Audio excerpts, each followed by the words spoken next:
अस्सलाम वालेकुम, कैसे हैं आप सब। तो आज हम स्टार्ट करने जा रहे हैं एक्सरसाइज 1A का क्वेश्चन नंबर 5। तो मेरे पास ये बुक 3 है जिसको हम D3 भी बोलते हैं और उसका ये अपडेटेड 7th एडिशन है, यानी न्यू एडिशन मेरे पास है। इस न्यू एडिशन का चैप्टर नंबर 1 चल रहा है। मैंने इस चैप्टर नंबर 1 के नेम से एक सेपरेट प्लेलिस्ट बना दी है, उसका लिंक भी नीचे डिस्क्रिप्शन में दे दिया है ताकि आपको इस चैप्टर से रिलेटेड तमाम सोल्यूशंस एक ही जगह पर आसानी से मिल जाएँ। इसके अलावा आपको डिस्क्रिप्शन में मेरे फेसबुक पेज का लिंक भी मिल जाएगा। अगर आपके कोई क्वेश्चन हो या सजेशन हो जो कि आप मुझ तक पहुँचाना चाहते हो तो इसी फेसबुक पेज के थ्रू आप अपने क्वेश्चंस को, सजेशंस को मुझ तक भी पहुंचा सकते हैं। तो आइए बात कर लेते हैं क्वेश्चन नंबर 5 की। आपको स्टेटमेंट सामने स्क्रीन पे भी नजर आ रही है। मैंने इसी स्टेटमेंट को नीचे सेपरेटली नोट डाउन कर लिया है, वहीं से इसको समझते हैं और साथ साथ सॉल्व करते हैं। तो आइए स्टार्ट करते हैं इसके सोल्यूशन को।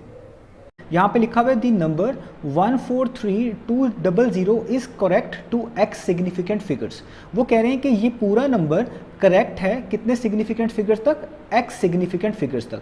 अब ये एक्स कितने हैं हमें नहीं पता, बस उन्होंने नंबर करेक्ट करके किसी खास एक्स सिग्निफिकेंट फिगर्स तक यहाँ पर मेंशन कर दिया गया है और हमें बता दिया गया है। अब ये एक्स में हो सकता है 6 हो सकता है 5 भी हो सकता है 4 हो या हो सकता है कुछ और हो, हमें नहीं पता। तो हमें बस यहाँ पे उसकी जगह पे एक्स बता दिया गया। इस एक्स की जगह पे कोई भी डिजिट और कोई भी नंबर हो सकता है, वो भी हमने फाइंड आउट करना है, वो भी हम सोल्यूशन में देखेंगे। तो स्टार्ट वाले सेंटेंस में जस्ट यही बताया गया है कि ये पूरा नंबर किसी खास एक्स सिग्निफिकेंट फिगर्स तक करेक्ट है। आगे कहा जा रहा है write down the possible values of x. तो हमने इसी एक्स की जितनी भी पॉसिबल वैल्यूज बन सकती हैं कि जिसके लिहाज से इस नंबर को इस तरह लिखा गया है करेक्ट करके, वो सारी की सारी मेंशन करनी है, वो सारी की सारी बतानी है। तो उम्मीद है आपको स्टेटमेंट समझ आ गई होगी। तो इसका सोल्यूशन कैसे करेंगे? तो इसका सोल्यूशन डिपेंड करता है कि आपको पता हो कि किसी भी नंबर में सिग्निफिकेंट फिगर्स को आइडेंटिफाई करने के क्या रूल्स होते हैं। जितने अच्छे आपको रूल्स पता होंगे, आप उतनी ही जल्दी इसको अच्छे से जो है पहचान पाएंगे इसके डिजिट्स को और बता पाएंगे कि इसमें क्या पॉसिबिलिटीज़ बनती हैं। तो सबसे पहले आप क्या काम करें, इस नंबर को नीचे नोट डाउन कर लें। तो मैं इस नंबर को यहाँ पे लिख रहा हूँ, ये है 143200। ठीक है। अब मैंने सबसे पहले ये देखना है कि इस नंबर में कितने सिग्निफिकेंट फिगर्स हैं, क्योंकि इसी से मुझे हेल्प मिलेगी कि ये कितने सिग्निफिकेंट फिगर्स तक करेक्ट करके लिखा गया है। तो वो जितनी भी पॉसिबिलिटीज वैल्यूज होगी वो ऑटोमेटिकली हमें पता चलना शुरू हो जाएंगी। तो जब भी किसी नंबर को सिग्निफिकेंट जो है उसमें फिगर्स देखने होते हैं, हम लेफ्ट साइड से स्टार्ट करते हैं। तो अगर आप बिल्कुल लेफ्ट साइड से देखें तो इसमें पहला डिजिट 1 लिखा हुआ है और आप लोग जानते हैं कि कोई भी नॉन जीरो डिजिट हो उसको हमेशा सिग्निफिकेंट फिगर के तौर पर माना जाता है। तो इसलिए ये 1 वाला डिजिट तो सिग्निफिकेंट फिगर माना जाएगा, यानी इसमें एक सिग्निफिकेंट फिगर तो ये है। आगे आप देखें 4, ये भी नॉन जीरो डिजिट है तो इसको भी सिग्निफिकेंट फिगर माना जाएगा। आगे आप देखें 3 है तो इसको भी सिग्निफिकेंट फिगर माना जाएगा, ये नॉन जीरो डिजिट है। आगे 2 है तो इसको भी सिग्निफिकेंट फिगर माना जाएगा, ये भी नॉन जीरो डिजिट है। अब प्रॉब्लम बन गया आखिरी 2 जीरोस के, क्योंकि ये नॉन जीरो नहीं है, ये तो खुद से जीरो है, कि इनको सिग्निफिकेंट फिगर मानना है या नहीं। क्योंकि अगर इनको माना है या नहीं माना उससे इस एक्स पे फर्क पड़ेगा। अगर इन दोनों को माना होगा तो इसमें सिग्निफिकेंट फिगर्स जो है वो ज़्यादा बन जाएंगे, हो सकता है फिर ये उसके लिहाज से करेक्ट हो। अगर किसी एक को माना, एक को नहीं माना तो उसके लिहाज से भी एक्स की पॉसिबल वैल्यूज चेंज हो जाएंगी। तो इसलिए हमें ये डिसाइड करना है कि इन दोनों में से किसको मानना है और किसको नहीं मानना। तो उसके लिए एक बहुत इंपॉर्टेंट रूल है जो कि है रूल नंबर 5, आपकी बुक में मेंशन्ड है, वो मैं यहाँ पे लिख देता हूँ, शो करवा देता हूँ ताकि आपको इससे आगे समझा। तो वो रूल अब आपको सामने नजर आ रहा है, रूल नंबर 5 से ये आपकी बुक पे मेंशन्ड है। तो ये रूल है होल नंबर्स के केस में। मैंने इसको क्यों चूज़ किया, क्योंकि हमारे पास भी होल नंबर ही है। इसमें आप देख सकते हैं कहीं भी कोई डेसिमल वगैरह नहीं आ रहा, तो ये कंप्लीट होल नंबर है। तो वो कह रहे हैं होल नंबर्स में the zeros at the end may or may not be significant. वो कह रहे हैं जो होल नंबर्स का केस होता है उसमें जो ये एंड पे जीरोस आ जाते हैं, जिस तरह हमारे पास ये जीरोस आ रहे हैं, अगर ऐसा केस हो तो ये सिग्निफिकेंट हो भी सकते हैं ये दोनों जीरो और नहीं भी हो सकते। It depends on how the numbers are approximated. और ये डिपेंड करता है इस बात पे कि उस नंबर को या उन नंबर्स को किस तरीके से अप्रॉक्सीमेट किया गया है। तो इससे ये पता चला कि इधर बहुत सारी पॉसिबिलिटीज़ बन सकती हैं। एक पॉसिबिलिटी तो ये बन सकती है कि इसको भी सिग्निफिकेंट फिगर मान लें जीरो को और इसको भी मान लें। तो जब आप इन सारों को सिग्निफिकेंट फिगर मान रहे हैं तो हो सकता है कि ये नंबर आपको 6 सिग्निफिकेंट फिगर तक करेक्ट करके लिखा गया हो, क्योंकि इसमें कितने बन जाएंगे सिग्निफिकेंट फिगर 1 2 3 4 5 6। तो हो सकता है ये 6 सिग्निफिकेंट फिगर तक करेक्ट हो, इसलिए ऐसा मेंशन किया गया हो। तो एक पॉसिबिलिटी तो आपको एक्स की मिल गई, वो क्या है 6। और इसके आगे आपने मेंशन कर देना ये किस तरीके से, if all the digits are considered significant including zeros. तो आप यहाँ पे लिखेंगे इफ़ ऑल द डिजिट्स, जितने भी डिजिट्स आ रहे हैं इस नंबर में वो सारे के सारे, if all the digits including zero, उसमें ये एंड वाले जीरो भी शामिल किए हैं, दोनों के दोनों, including zeros at the end, आप लिख दें at the end are considered significant. तो अगर इन सारे डिजिट्स को उन ज़ीरो समेत जो कि एंड पे आ रहे हैं हम सिग्निफिकेंट मान लें, तो इसके अंदर x की पॉसिबिलिटी कितनी बनती है? 6 बनती है। यानी ये नंबर कहा जा सकता है कि 6 सिग्निफिकेंट फिगर तक करेक्ट करके लिखा गया है। एक पॉसिबिलिटी तो आपको मिल गई, एक x का आंसर मिल गया। अब देखिए मे और मे नॉट के साथ का मतलब ये है कि या तो ये दोनों हो सकते हैं, या तो ये दोनों नहीं हो सकते, या इनमें से एक हो सकता है, एक नहीं हो सकता।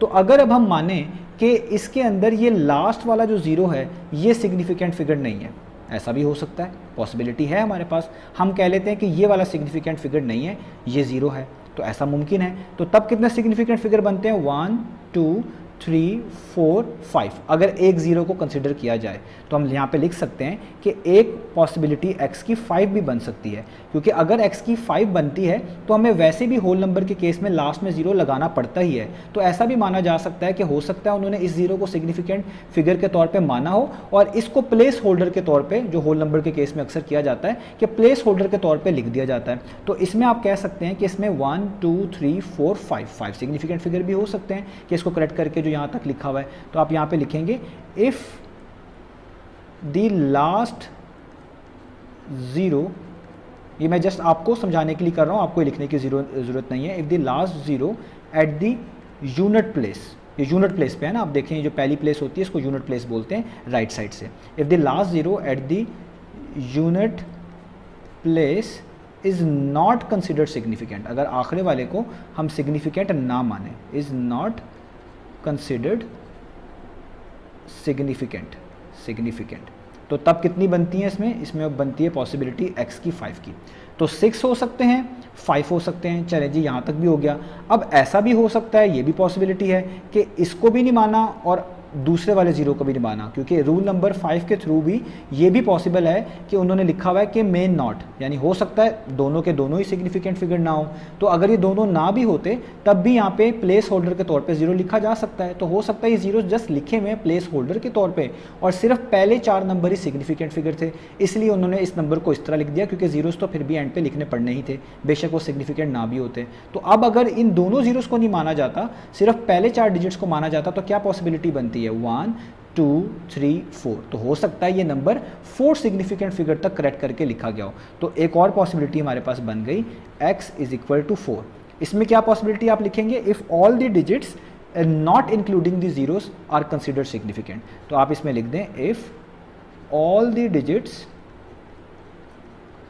Digits not including last zeros, इनको ट्रेलिंग जीरोस भी बोलते हैं, ठीक है, last zeros are considered significant, यानी अगर आखिरी 2 जीरोस को ना माना जाए और बाकी डिजिट्स को ले लिया जाए तो हो सकता है इसमें 4 सिग्निफिकेंट फिगर तक ये क्या हो? करेक्ट हो, ठीक है। तो अब यहाँ तक हमारे पास x की 3 पॉसिबल वैल्यूज़ आ चुकी हैं कि या तो ये नंबर 6 सिग्निफिकेंट फिगर तक करेक्ट है, या तो 5 सिग्निफिकेंट फिगर तक करेक्ट है, या तो ये 4 सिग्निफिकेंट फिगर तक करेक्ट है। अब इससे आगे नहीं हम जाएंगे, क्यों? क्योंकि अगर आप देखें 4 सिग्निफिकेंट फिगर यहाँ तक पूरे होते हैं 2 तक। अगर हम कहते हैं कि लेट्स से 3 सिग्निफिकेंट फिगर तक भी करेक्ट होता तो ऐसा गलत होगा, क्योंकि अगर ये नंबर 3 सिग्निफिकेंट फिगर तक करेक्ट होता तो इस 2 की जगह पे 0 होना चाहिए था, क्योंकि आपको पता है होल नंबर के केस में अगर 4 डिजिट्स आ जाएं और आपने 3 सिग्निफिकेंट फिगर तक करेक्ट करना हो तो आप इसको यहाँ पे राउंड ऑफ वाले रूल्स लगाने के बाद इस 2 की जगह पे 0 लगाते हैं। ये मैंने पिछले क्वेश्चंस के अंदर रूल्स के अंदर एक्सप्लेन किया है। तो यहाँ तक आप इसको 3 सिग्निफिकेंट फिगर तक करेक्ट नहीं कर सकते, क्योंकि फिर 2 की जगह पे 0 होना चाहिए था, जबकि यहाँ पे 2 की जगह पे 0 नहीं है। दूसरी ये बात कि हम जीरोस को कंसिडर कर भी सकते हैं, नहीं भी, लेकिन 2 एक नॉन जीरो डिजिट है और नॉन जीरो डिजिट हमेशा सिग्निफिकेंट फिगर के तौर पर माना जाता है, तो इस वजह से भी इस 2 को ड्रॉप नहीं किया जा सकता। इसका मतलब इस पूरे नंबर में जो भी पॉसिबिलिटीज़ बनती थी वो यही 3 बनती थी कि या तो इन सारे डिजिट्स को इन जीरोस के साथ मान लिया जाए सिग्निफिकेंट, या तो ये कहा जाए कि हो सकता है कि ये 5 सिग्निफिकेंट फिगर तक करेक्ट हो, यानी आखिरी वाला जीरो जो है वो सिग्निफिकेंट नहीं लिया गया, या तो ये कह दिया जाए ये दोनों ही जीरो नहीं लिए गए और ये सिर्फ 4 सिग्निफिकेंट फिगर तक करेक्ट है। इससे आगे अगर आप लेके जाएंगे तो वो टेक्निकली रूल्स के उल्टा हो जाएगा, रूल्स के खिलाफ हो जाएगा।